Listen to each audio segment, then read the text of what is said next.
31 juillet prochain, même si l'épave de l'appareil dans lequel l'écrivain a disparu a été récemment retrouvée près de Marseille, le mystère entourant sa disparition demeure.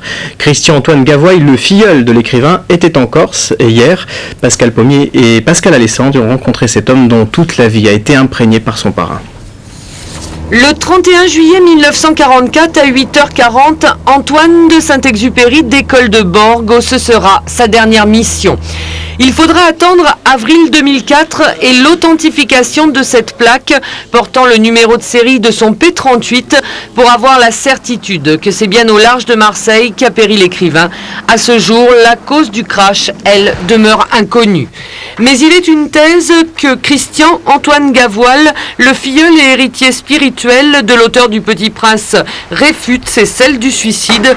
Aujourd'hui, il découvre cette villa de Miaume où son père, le général Gavoil, chef d'escadrille de Saint-Ex, et ce dernier était basé en juillet 44. Vous avez un extrait du journal des marches et opérations. Le soir, à la villa, donc celle-ci de Bastia, qui est la vôtre maintenant, les officiers font un dîner tardif, agrémenté de dernières langoustes qu'a rapporté le capitaine Leleu. Voilà, c'est une petite... ça a été leur première soirée. Décédé il y a 11 ans, le général Gavoil a légué à son fils ses documents. De son vivant, il n'a jamais cessé de lui parler de son illustre parrain. Quand je suis né le 28 juin, mon père a été prévenu par Saint-Exupéry et il a décidé d'être mon parrain. Il a demandé à mon père l'autorisation d'être mon parrain. Et comme mon baptême a eu lieu le 24 juillet à Tunis, Saint-Exupéry et Gavoil ont quitté Borgo en P38 pour se rendre à Tunis afin de célébrer mon baptême. Et ils sont revenus le lendemain ici avec moult vin rosé et moult cadeaux. Des heures de loisirs au matériel, Christian Gavoil connaît dans les moindres détails tout ce qui composa la vie de l'escadrille à Bastia.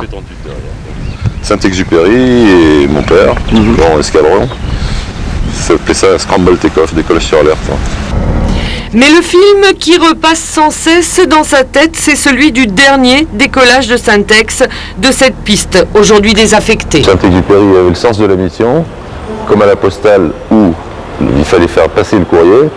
Et là, quand on fait des missions de guerre pour apporter des photos qui vont servir au débarquement des Alliés en Provence, le 15 août, Saint-Exupéry, qui est parti le matin en pleine forme, et on a le témoignage du lieutenant Briot, qui est général maintenant et toujours vivant, qui a pris son petit déjeuner avec Saint-Exupéry, il était en forme et conscient de sa mission et content de la faire. Donc il n'avait aucune raison de se suicider.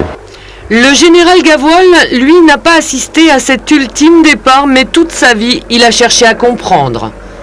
Étant donné que les avions revenaient en haute altitude, faisaient des missions à plus de 10 000 mètres d'altitude, sans pressurisation, avec de l'oxygène à 100%, une panne d'oxygène à cette altitude-là provoque l'évanouissement du pilote dans les secondes qui suivent. Donc on peut envisager la thèse de la panne d'oxygène, de l'évanouissement. Une panne technique aurait également pu contraindre Saint-Ex à voler à portée de l'ennemi. Toutefois, ce jour-là, la radio allemande n'annonça aucune victoire aérienne. Sur la dernière feuille de mission de l'écrivain, le général Gavoil dut se contenter de noter non rentré, deux mots en légende qui ont ouvert la voie à un mythe.